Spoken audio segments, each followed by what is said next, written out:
여러분과 함께하는 루케시오 신부입니다. 부활 제3주일 주일 말씀 강해를 시작하도록 하겠습니다. 성부와 성자와 성령의 이름으로 아멘. 오늘 제1독서는 사도행전 2장 14절, 22절부터 33절까지의 말씀입니다. 이 부분은 사도행전에서 베드로 사도가 하는 세 개의 담화 중 제일 첫 번째 설교 담화에 해당이 됩니다. 2장 25절부터 28절까지는 시편 16편의 내용을 반영해서 그것을 좀 더 그리스도의 부활의 차원으로 재해석하고 있는 부분이라고 할 수 있겠습니다. 그리스도의 죽음과 부활을 시편 16편과 연관시켜서 해설하고 있습니다. 시편 16편에서는 오직 주님만이 우리의 행복이 되신다는 점을 역설하고 있습니다. 바로 그런 역설을 이제 그리스도만이 우리의 행복이 되신다라는 점으로 바꿔서 설명하고 있으며 그분께서 우리에게 생명의 길을 가르치신다는 점을 교리 교육으로 초기 공동체에 퍼뜨리고 있던 것입니다. 더욱이 시편 16편 8절에서 이렇게 말하고 있습니다. 언제나 주님을 제 앞에 모시어 당신께서 제 오른쪽에 계시니 저는 흔들리지 않으리이다. 이것을 베드로 사도는 사도행전 2장 25절에서 하느님의 구원 계획과 성경에서 말하는 희망이란 맥락에서 역시 재해석하고 있습니다. 곧 그리스도의 부활로 인하여 우리는 부활하신 주님을 우리 앞에 모시어 우리 우편에 계시는 예수 그리스도로 인해서 우리는 결코 흔들리지 않는다는 굳은 믿음과 확고한 희망에 대해서 이야기하고 있습니다.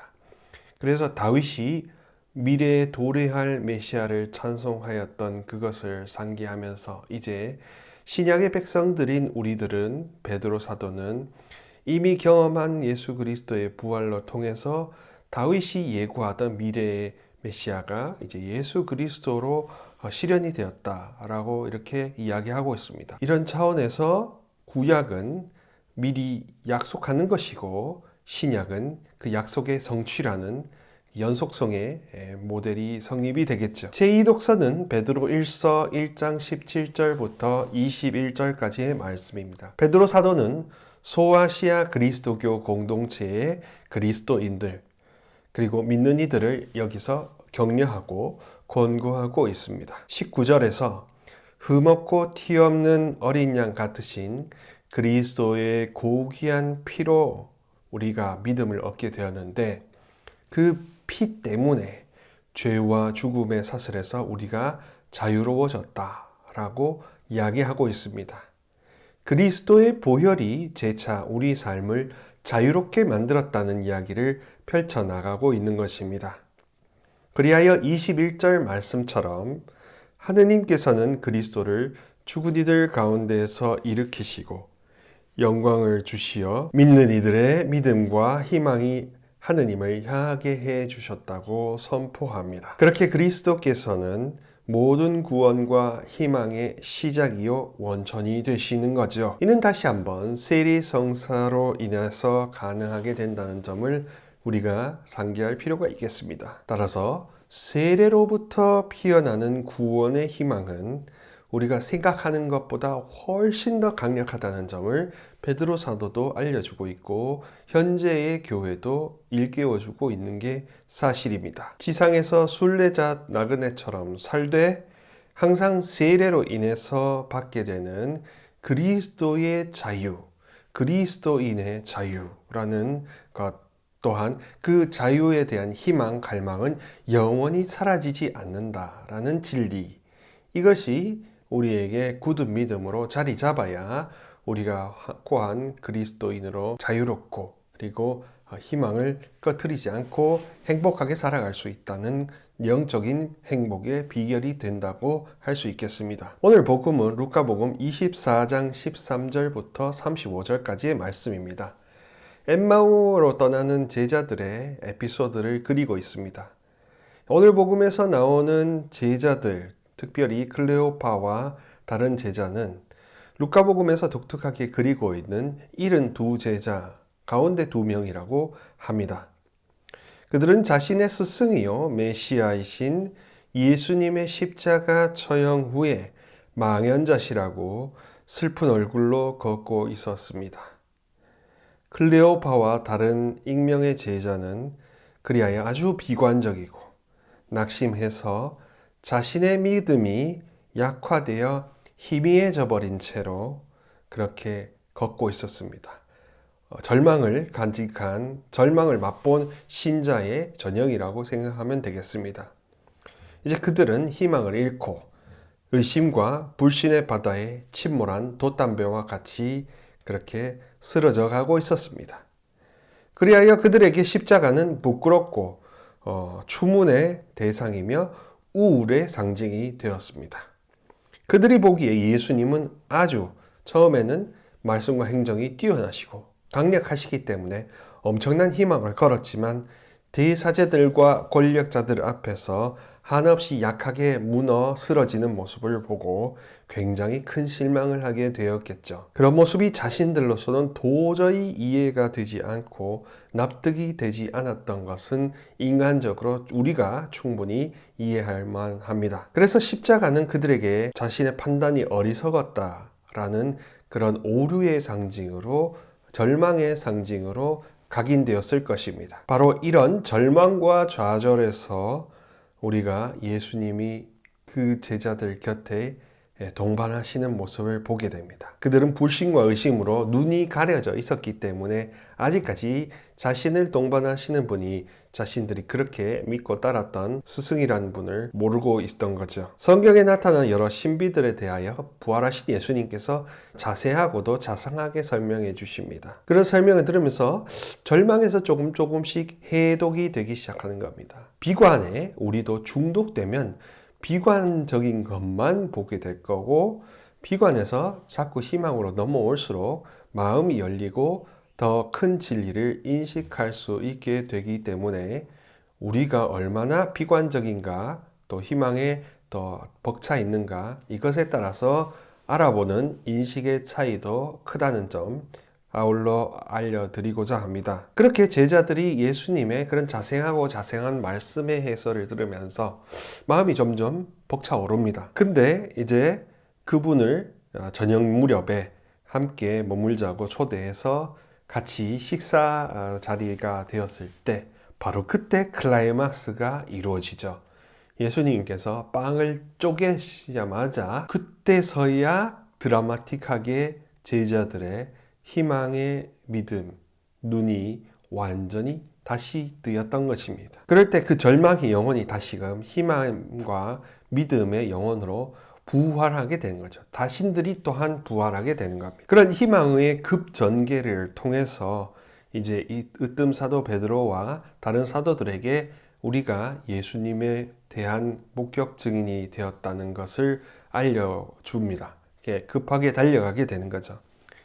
자, 이런 것을 통해서 복음은 결국 희망을 이야기하는 거라는 점도 알게 되고, 또 선교라는 것은 이 희망을 전파하기 위해서 그렇게 열심히 달려간다는 것도 알게 됩니다.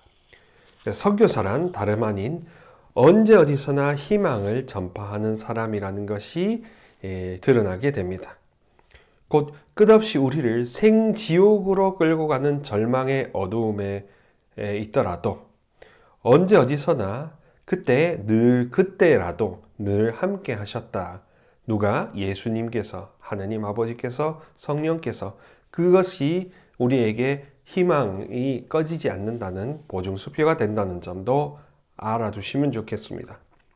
그리스도의 변치 않는 구원의 희망으로 우리가 옮겨가는 것, 그런 체험, 부활 체험, 희망으로 인하여 구원되는 구원 계시 체험을 한 번이라도 1초라도 경험한다면 우리는 누구든지 선교사가 될 수 있는 것입니다. 그 누구든지 희망을 설파하고 다니는 선교사가 되는 것은 그리 멀지 않고 그리 어려운 것도 아닙니다. 오늘 말씀의 전례를 통해서 보면 그리스도교는 진정 부활로 인해서 언제나 희망을 전하는 종교라는 것, 그래도 희망을 전하는 종교라는 것이 명백하게 드러납니다. 또한 희망이 바로 선교를 재촉하기 때문에 희망을 중심으로 선교하는 종교라는 점도 알 수 있습니다. 항상 우리는 어떤 경우에서든지 희망을 잃지 않아야 됩니다. 예수 그리스도께서 부활하셨다는 점, 그 부활을 우리가 믿는다는 것은 우리 일상에 어떤 영향을 주는가 할 때 바로 언제 어디서나 긍정적인 희망을 놓지 않는다라는 그런 교훈으로 다가온다는 것입니다. 남들이 안 된다고 포기하고 낙담할 때 가브리엘 대천사의 인사말을 우리가 늘 잊지 않아야 합니다. 은총이 가득한 이여 기뻐하여라. 주님께서 너와 함께 계신다. 즉 임마누엘, 우리와 함께 하시는 주님이시란 점을 바로 천사가 마리아에게 일단 선포하였습니다. 그렇지만 마리아가 그것을 받아들여서 이제 구원이 이루어졌지만 그건 단순히 마리아라는 한 개인으로만 치부되는 것이 아니라 인간 전체에 해당되는 구원의 선포였습니다. 희망을 간직하고 그분께서 우리와 함께 하시는 임마누엘 하느님이라는 점을 잊지 않아야 합니다. 절망에 빠졌더라도 하느님이 나를 버리셨다고 생각한다면 그것은 자신의 착각이지 하느님이 진짜 버리는 것은 아니라는 점도 잊지 마셔야 할 것입니다.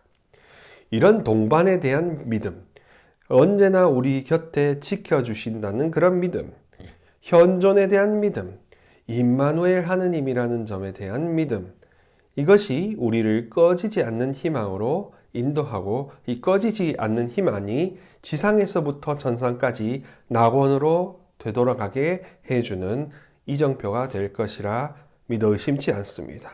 언제나 희망을 이야기하고 희망을 바라보는 주님의 자녀들이 되기를 진정으로 희망합니다. 여러분들이 희망으로 언제나 힘을 얻고 구원을 받기를 바라는 한 주입니다. 이번 주도 또 계속해서 희망으로 벅차오르고 또 주님을 바라보시는 그런 기쁜 우리 형제 자매님들이 되셨으면 좋겠습니다. 시청해 주셔서 감사하고 구독과 좋아요 한 번씩만 눌러주시면서 다음에 뵙겠습니다. 다음 여러분들께 주님의 이름으로 강복을 드리겠습니다. 주님께서 여러분과 함께 전능하신 천주 성부와 성자와 성령께서는 이 영상을 보는 형제 자매들이 희망으로 벅차오르게 하시고 당신을 향하여 믿음이 더욱더 날로 자라나게 하소서. 아멘. 성부와 성자와 성령의 이름으로 아멘. 주님의 평화를 빕니다.